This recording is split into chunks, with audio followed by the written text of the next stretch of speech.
భరతుడు రామచంద్రమూర్తితో అంటున్నాడు, శిరస్యంజలి మాధాయ కేకీయానందవర్ధన బభాషే భరతో జ్యేష్టం రామం సత్యపరాక్రమం.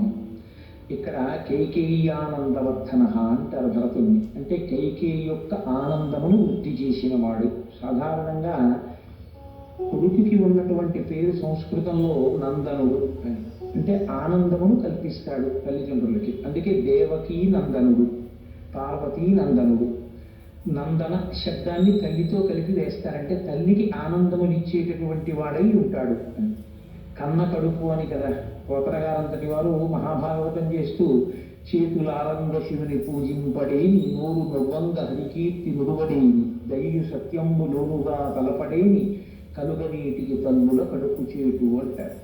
లోకంలో ఏ తండ్రి కన్న బిడ్డో అందరూ ఎవరైనా మహాత్ముడై 10 మందికి ఉపకారం చేసేటటువంటి జీవనం చేసేవాడు కనపడితే ఏ తల్లి కన్న బిడ్డో అంటారు. అమ్మకి కీర్తి తెస్తాడు కొడుకు, అమ్మకి కీర్తి తెస్తుంది కూతురు. కాబట్టి 9 నెలలు కష్టపడి ఆ పిల్లవాణ్ణి కడుపులో భరించి మృత్యువుతో సమానమైనటువంటి ప్రసవ వేదనని తాను అనుభవించి ఒక బిడ్డకి జన్మనిచ్చినటువంటి తల్లి కోరుకునేది ఏంటంటే ఆ పిల్లవాడి వల్ల వంశమునకు కీర్తి రావాలని కోరుకుంటుంది. కీర్తికి కారణం 10 మందికి ఉపకరించేటటువంటి జీవన విధానాన్ని కలిగి ఉండడం. కాబట్టి ఇక్కడ ఎలా కైకేయానందవర్ధన అయ్యాడు అంటే, కైకేయికి నిజంగా రామచంద్రమూర్తికి రాజ్యం ఇవ్వకూడదని, భరతుడికి రాజ్యం ఇవ్వాలని ఆవిడ హృదయంలో ఉన్నటువంటి సంకల్పం కాదు. ఈ విషయం మందర వెళ్ళి మాట్లాడటం ప్రారంభం చేసినప్పుడే మనకి స్పష్టం అవుతుంది. ఆవిడ ఎంత సంతోషించిందో, రామచంద్రమూర్తికి రాజ్యం ఇస్తున్నారంటే అయోధ్యకాండలో ఎంత ఆనందపడిపోయిందో.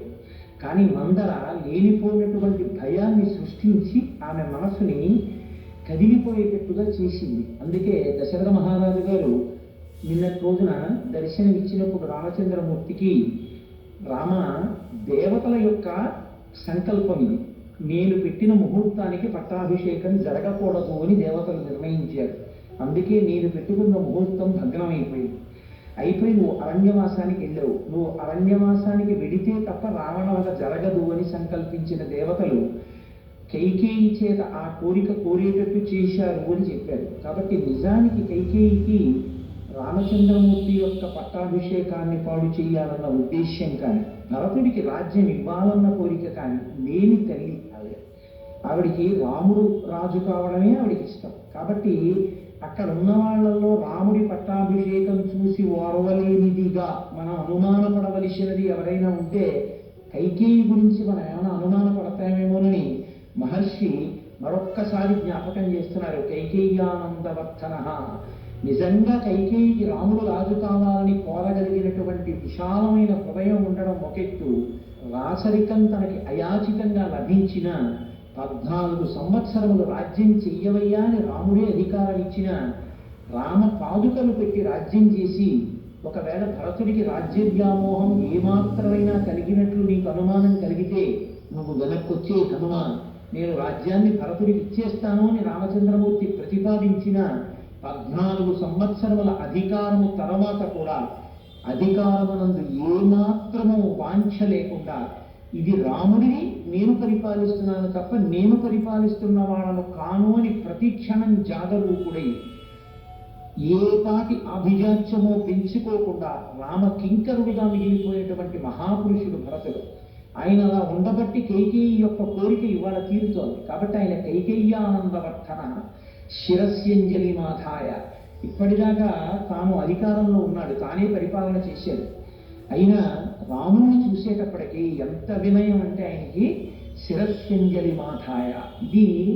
ఈ వినయం పెద్దల్ని చూసినప్పుడు ఆ గౌరవంతో ప్రవర్తించగలగడం పుట్టుకతో రావాలి.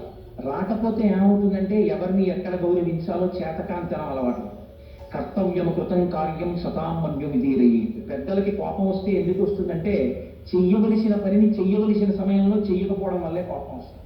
కాబట్టి ఎప్పుడైనా ఎవరైనా జ్ఞాపకం పెట్టుకోవలసింది ఏంటంటే ఏ సందర్భంలో ఎక్కడ ఏ కాలంలో ఎవరిని గౌరవించాలో ఆ గౌరవాన్ని ఇవ్వడం చేతనైతేనే ఆయా స్థానములను అలంకరించవలసి ఉంటుంది. అది చేత కాకపోతే వాళ్ళకి ప్రమాదం, పెద్దల యొక్క ఆగ్రహాన్ని పొందుతారు. కాబట్టి అలా కాకూడదు అంటే ఆయా కాలముల యందు ఆయా సందర్భముల